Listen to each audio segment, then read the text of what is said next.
When I was a kid, I would get these headaches in the morning.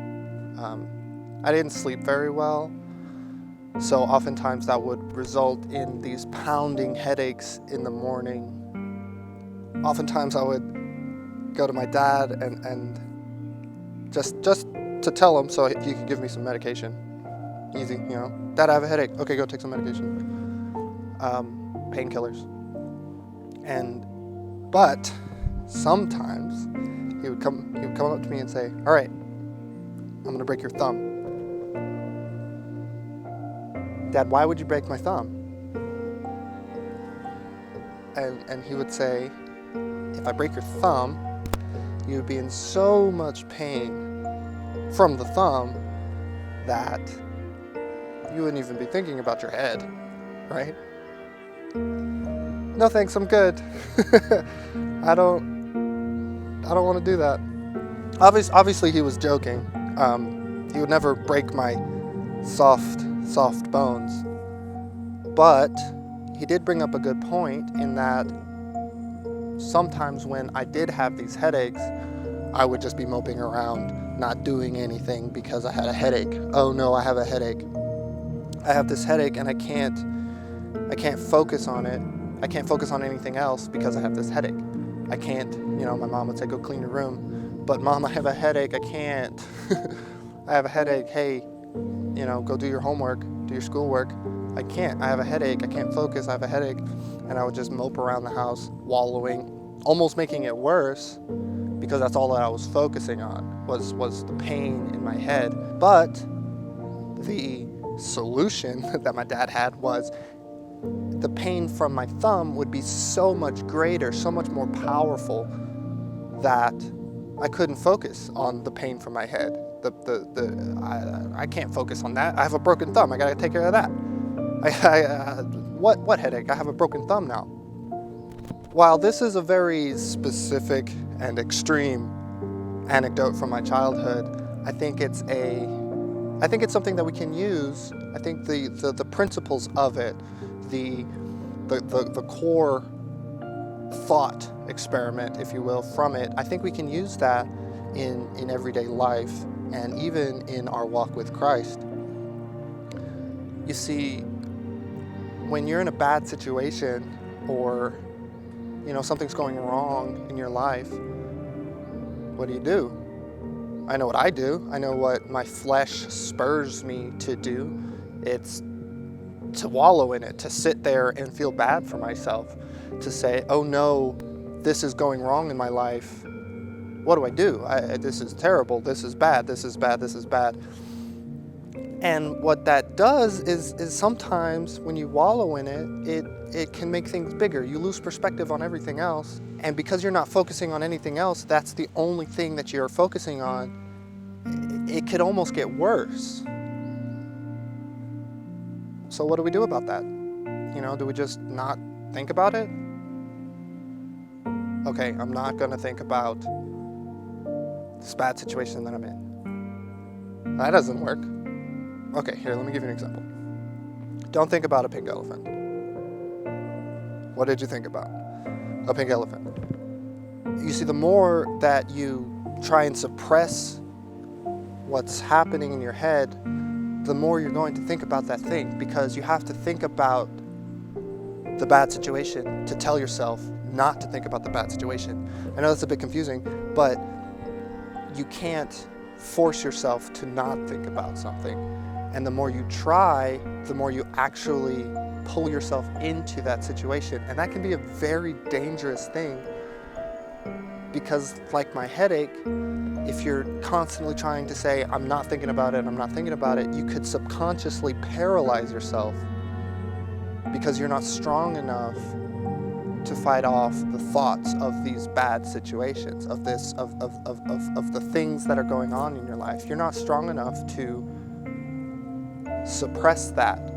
Luke 6 verse 45 reads, "A good man from the good treasure in his heart brings forth good, but the evil man with the evil treasures in his heart brings forth evil.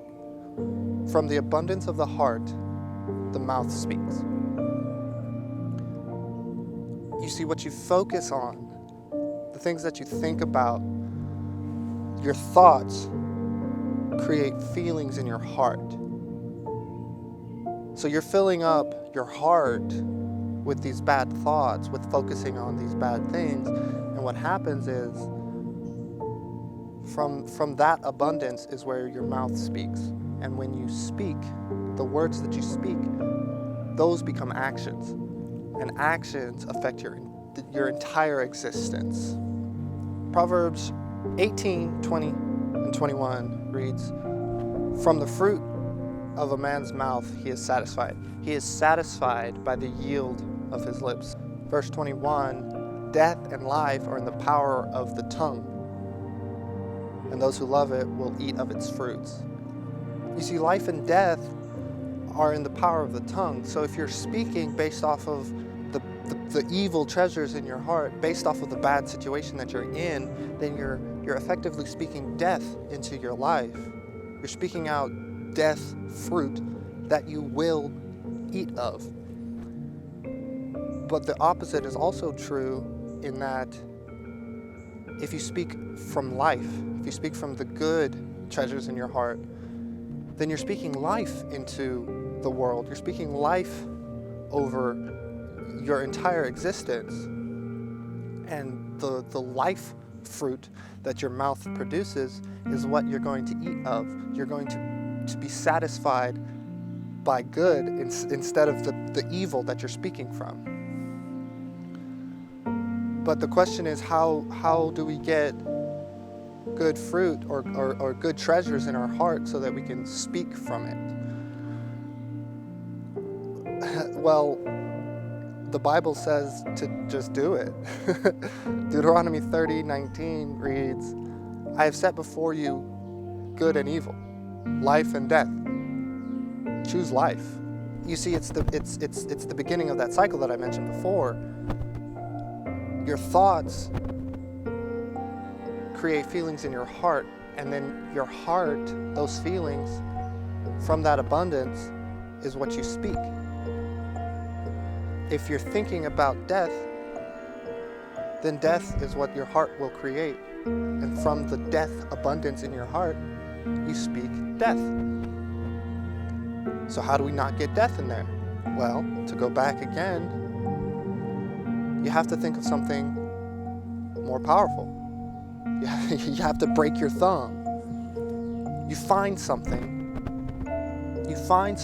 that is more powerful than the situation that you're in. You find something that consumes your entire being so much so that you can't even think about what's going on, what's going wrong. You can only think about life. You see, Jesus is more powerful than anything that we can go through. Any situation that you're in, as long as you keep your eyes focused on Jesus, Jesus will fill you with His life. He will fill you with good treasures in your heart. And from the abundance of your heart, your mouth will speak life. Your mouth will speak Jesus. Times are tough. Times are painful, to say the least. It's almost every day that you hear something new that is affecting the world, affecting us, affecting our families, affecting our jobs. But what I want to posit to you is one of the enemy's trickiest tactics, if you will, is distraction. You see, he doesn't only want to get you to turn away from God. He'll settle for just turning a little bit. Because if he can get you to focus, he knows. You see, he knows that if we're focused on God, if our focus is on God only, if our focus is on God's righteousness first, that he can't touch us. But if he can get us to shift that focus from God, if he can get it to shift to something else,